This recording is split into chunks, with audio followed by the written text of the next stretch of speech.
This is Mike Bloom. I recently had an opportunity to talk to Jennifer Gully, who teaches German here at the college.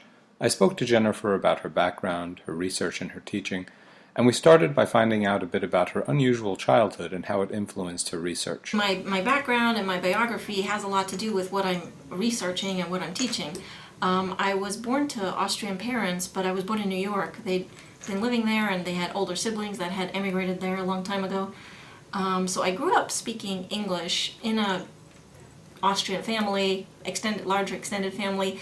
I heard German growing up all the time.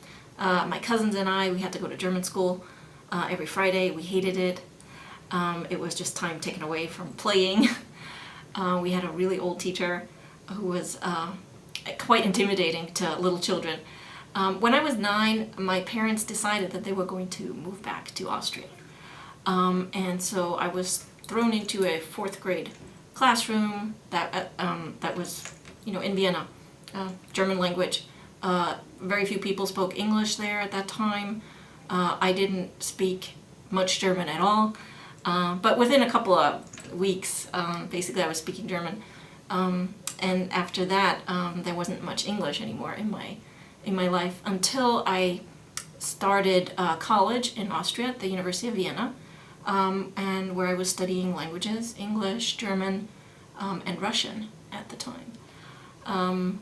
And due to my family, my background, my upbringing, I'd basically always been between 2 languages, at least 2, if not more.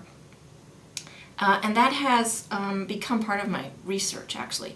I finished my degree at the University of Vienna. And then I came to the US again in my 20s to start graduate school at UCLA. And I chose comparative literature as my field because I was very interested in how different languages and different literatures work together and interact together. And I was always interested, and then I made that the focus of my research, in translation and in translation theory. And what I look at there, and what was part of my dissertation and part of my research project now, is not so much how, from a linguistic perspective, not so much how do we best translate this word or this sentence, but I look at translation as a cultural practice, a social practice. I became interested first in translation, in informal translation, the multiple situations that occur on a daily basis. We don't even think about it. Where you're translating or somebody else is translating for you. These are practices that occur very often, even if you yourself are monolingual. You are surrounded in a country like the US that is very multicultural and multilingual by different languages all the time. I am more interested in minority families and minority situations where translation plays a much larger part in life, where children often have to translate at a very young age for their parents on very serious matters. And from there I moved to, and I became really interested in official practices of translation, and especially in state-sponsored or government-sponsored translation. And what I mean by that is translation that occurs in the immigration process, translation that occurs in courtrooms, for example, sometimes translation that occurs in medical situations. And what becomes interesting there is that this process of translation, which we like to think of as something that is bridging gaps, that brings people together, it has positive connotations, right? There are many, many instances where translation is an antagonistic process, and where it is used to identify people that you want to exclude. My dissertation research was looking at instances of translation that are, in the sense, antagonistic, where the clash of languages, as I call it, results in violence or results in exclusion, has material consequences. We like to think of language that is certainly important, but nothing that is really of essence, right? It is something that represents reality, but it's not reality itself in that sense. But what if the language that you speak, the words that you choose, the way you pronounce something, really does have a material effect on your life, on what you do? So is this a study of very modern culture? It seems like it Yes. would be, rather than something that, you're looking at sort of the turn of the 20th century with Ellis Island and that sort of asylum. My research right now focuses on the most contemporary period, from the 1980s onwards. What I do like, in the classes that I teach, what I do like to point out is that multilingualism and multilingual societies have a very long history and are actually, historically speaking, the norm. The fact that we think is normal now, namely everybody speaking one language, one country, one nation state, one language, that kind of equation, that is a, historically speaking, a very recent development. And we like to think of it as something positive. Obviously, if you can make communication more efficient, if more people can speak with each other, we think that that's a good idea, right? It turns out that there's a lot of problems that come with enforcing languages in that way, because they do have to be enforced then if we decide on one norm, and that a lot of violence occurs in this kind of situation. What I look at is contemporary novels. I look at the more recent multilingualism, and what I'm interested in is how societies that, especially societies that are not used to or have not historically more recently been societies of immigration, how they are now reorganizing themselves, coping with the fact that they have become de facto immigration destinations. I'm looking especially at the German-speaking countries, at Germany itself, and at Austria, where I'm from. And what I'm interested there is in looking at how a society that does not have a narrative of immigration, a narrative of welcoming and integrating people of other backgrounds, of other cultures, how they are adapting to the situation. In my work, I am especially interested in how languages, different languages, can be represented.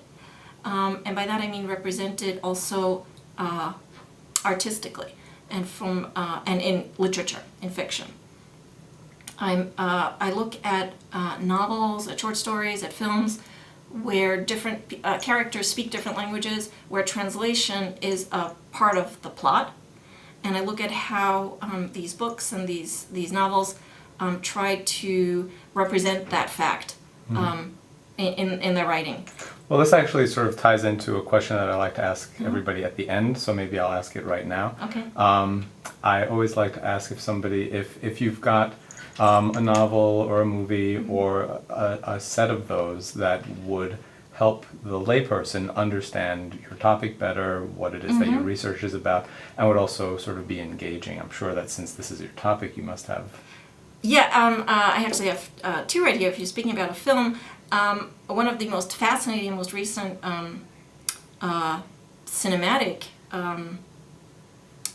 thought on this, thinking on this, comes from Quentin Tarantino in Inglourious Basterds, where how to represent different languages in film, something that is often glossed over, or we just suspend our disbelief and we listen to these people who we know in reality speak a different language, speaking English, where he does not let us get away with anything like that, and where all his characters speak the languages that the plot has them speaking, and where he makes that part of the film. Many instances in that film where also the accents that people have when they're speaking become part of the plot, and the twists of the plot there. Beautifully done. For a novel that really engages also in these matters of language, of switching languages, of having to switch languages and continue your life in a different language. For that, I always recommend to people W.G. Seebart's novel Austerlitz, which is a very difficult, haunting story about a character who does not know about his past, and in middle age does research and goes back and finds out how he came to be living in England, speaking English, and does not realize that that wasn't the language that he grew up with. Fascinating. So I guess we'll move on to talk about what you're teaching now, what you are having the students do, interesting things that you are maybe doing in classes. Right now I'm teaching second year German, and I really enjoy teaching these language classes because it gives me the opportunity to interact with language learners and to see what their attitudes are towards learning foreign languages, towards thinking about language in general. One of my goals, apart from advancing their proficiency in the target language in German, is to have them think more about language in general, about their own language, and to think more about the languages that we're surrounded by, that we hear every day, and to become a little more aware perhaps of the fact that we are a multilingual society, and that they in all likelihood have been hearing, listening to, and maybe even speaking other languages besides English for a long time. I have them do projects on their linguistic biography in order to get them thinking about these matters, about the languages in their lives, the history of these languages in their lives. So second year German, are you doing anything different in the spring, or is it same? In the spring, I will be continuing with the second year German classes. I will be teaching a conversation class, conversation and composition in German, and I will also be teaching a class on minorities in the German-speaking countries.